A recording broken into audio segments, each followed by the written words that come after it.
Malayali YouTube ചാനലിൻ്റെ പുതിയ വീഡിയോയിലേക്ക് എല്ലാവർക്കും സ്വാഗതം. ഇന്ന് നമ്മൾ വന്നിട്ടുള്ളത് മരുഭൂമിക്കുള്ളിൽ അഗ്നിപർവ്വത സ്ഫോടനത്താൽ സൃഷ്ടിക്കപ്പെട്ട മലകളും അതേപോലെ കുളങ്ങളും മറ്റു പ്രത്യേകതരം ഭാഗങ്ങളൊക്കെ മരുഭൂമിൻ്റെ ഉള്ളിലുണ്ട്.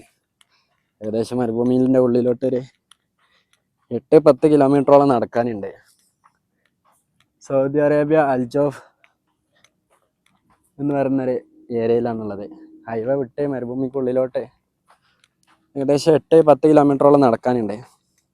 നമുക്ക് ഏതായാലും അതിലുള്ള കാഴ്ചകളിലോട്ടൊന്ന് പോയി നോക്കാം. ചുറ്റും കൊടും മരുഭൂമിയാണ്. പിന്നെ വെയിലിങ്ങനെ ചൂടായി വരുന്നതേ ഉള്ളൂ. സമയം 9 മണി. മരുഭൂമി ചൂടാവുന്നതിന് മുന്നേ നടത്തം തീർക്കണമെന്നാണ്. അതേപോലെ മരുഭൂമിയിൽ ഒരുപാട് ഐറ്റംസ് ജീവികളെ കാണാൻ പറ്റും. അതിൽപ്പെട്ടൊരു വെറൈറ്റി ജീവിയാണ് ഇത്. പുള്ളിയാണ്. അതിൻ്റെ പേരെന്താണെന്ന് അറിയില്ല. നമ്മുടെ നാട്ടിൽ അരണ ഓന്തൊക്കെ പോലത്തെ ജീവിയാണ്. പിന്നെ മരുഭൂമിയിൽ കൂടുതൽ സ്ഥലങ്ങളും പച്ചപ്പ് കൂടി വരുന്നുണ്ട്. അതിൻ്റെ ഒരു കാഴ്ചയും കാണാൻ പറ്റും. ഈ ഒരു ഏരിയ വിട്ട് കഴിഞ്ഞാൽ പിന്നെ ഫുള്ളായിട്ട് കൊടും മരുഭൂമിയാണ്. മരുഭൂമിയുടെ ഉള്ളറയിലോട്ട് കയറിക്കൊണ്ടിരിക്കുകയാണ്. ഹൈവേ ഭാഗം ഇങ്ങനെ വിട്ടുകൊണ്ടിരിക്കുകയാണ്.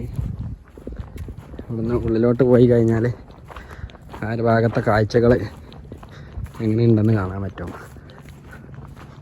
ഏകദേശം 2 കിലോമീറ്ററോളം നടന്നു കഴിഞ്ഞു. പിന്നെ ചുറ്റും അതിവിശാലമായ മരുഭൂമിയാണുള്ളത്. പിന്നെ മരുഭൂമിയിൽ തണലായിട്ട് ഈ ഒരു ഇലക്ട്രിക് ടവറിൻ്റെ നിഴല് മാത്രമാണ്. ഏകദേശം ഒരു 5 കിലോമീറ്ററോട്ട് നടക്കാൻ കാണുമെന്നാണ് പ്രതീക്ഷിക്കേണ്ടത്. പോയി നോക്കാം. ഞാൻ മാപ്പിൽ നിന്ന് കണ്ട ഭാഗങ്ങളാണ്. ഒരുപാട് വെള്ളക്കെട്ട്, അതേപോലെ അഗ്നിപർവ്വത സ്ഫോടനത്തിൽ സ്ഥിതി ചെയ്യപ്പെട്ട പാറകളും കല്ലുകളൊക്കെയാണ് ഈ ഒരു ഭാഗത്തായിട്ട് ഉള്ളത്. എന്തായാലും മരുഭൂമിയുടെ ഒരു സ്പെഷ്യൽ കാഴ്ച നിങ്ങൾക്ക് മുന്നിലേക്ക് എത്തിക്കുക എന്നുള്ള നടത്തം തുടരുകയാണ്.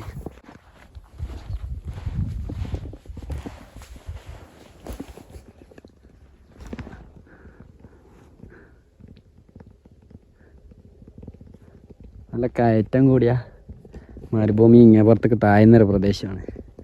ഇവിടെ ഞങ്ങൾ നോക്കുമ്പോൾ വെയിൽ ചൂടായി വരുന്നുണ്ട്. നല്ല അതിമനോഹരമായിട്ടുള്ള കാഴ്ചയാണ്. ആകാശം, മണലിന് മുകളിലൂടെയുള്ള ഈ ഒരു ആകാശ കാഴ്ച നല്ല രസമുള്ള കാഴ്ചയാണ്. മരുഭൂമിക്കുള്ളിലെ വെള്ളം നിൽക്കുന്ന പ്രദേശങ്ങളാണ് ഈ കാണേണ്ടത്. പക്ഷെ ഇതിലൊക്കെ ഇപ്പോൾ വെള്ളം വറ്റിയിട്ടാണുള്ളത്. വലിയ വെള്ളം ഉണ്ടാവും, കുളിക്കുക എന്നൊക്കെ വിചാരിച്ച് ഞാൻ മുണ്ടൊക്കെ എടുത്ത് വന്നതാണ്. പക്ഷെ നല്ല വറ്റി നിൽക്കണുണ്ട്. Google map പറ്റിച്ചതാണ്. മാപ്പിൽ അപ്ഡേറ്റ് ആയിട്ട് ഏകദേശം 3 മാസം മുന്നേ അപ്ഡേഷൻ വന്ന ഫോട്ടോസ് ആയിരിക്കും എന്നാണ് വിചാരിക്കേണ്ടത്. ഈ ഒരു സ്ഥലം മാപ്പിൽ കണ്ടിട്ടാണ് വന്നിട്ടുള്ളത്. പക്ഷേ ഇതിനെ പറ്റി അറിയാവുന്നവർക്ക് മാത്രമേ അറിയാൻ പറ്റുള്ളൂ. നല്ല കൊടും വേനലിലാണ് വന്നിട്ടുള്ളത്. പക്ഷെ മാപ്പിലൊക്കെ നോക്കുമ്പോൾ അതേപോലെ കറുത്ത ഇടങ്ങളൊക്കെ ഇപ്പോഴും വെള്ളം നിൽക്കണ പോലെയാണ് കാണിക്കണത്. ഇവിടെയും വെള്ളം കാണുന്നില്ല. ഒരു ഇരുണ്ട മരുഭൂമി മാത്രമേ ഉള്ളൂ. പിന്നെ വെള്ളത്തിന് മുകളിൽ ഉപ്പിൻ്റെ അംശമായിരിക്കും കൂടി നിൽക്കണത് എന്നാണ് തോന്നുന്നത്. ഇനി വെള്ളത്തിന് സാധ്യതയുള്ള വല്ല ഏരിയയോ കുളങ്ങളോ ഉണ്ടോ എന്നുള്ളത് ഒന്നുകൂടെ നോക്കണം. മാപ്പിൽ നോക്കിക്കഴിഞ്ഞാൽ ഒന്നെങ്കിൽ മഞ്ഞുമല പോലെ തോന്നിക്കും, അല്ലെങ്കിൽ ഒത്തിരി വെള്ളമുള്ള പ്രദേശം പോലെ തോന്നിക്കുന്ന ഒരിതാണ് ഈ കണ്ടുകൊണ്ടിരിക്കുന്നത്. അപ്പോൾ ഈ ഒരു വീഡിയോ ഇവിടെ വെച്ച് വൈൻഡപ്പ് ചെയ്യാണ്. കാരണം മാപ്പിൽ ഞാൻ ഈ ഒരു ഏരിയ നോക്കിയപ്പോൾ തന്നെ ഇതേപോലെ വെള്ളമുണ്ട് എന്ന് പ്രതീക്ഷിച്ചിട്ടാണ് വന്നത്. മരുഭൂമിക്കുള്ളിലെ നടുവിലൊക്കെ വെള്ളമുള്ള ഒരു പ്രദേശം കാണുമെന്ന് പറഞ്ഞാൽ തന്നെ രസമുള്ള കാഴ്ചയാണ്.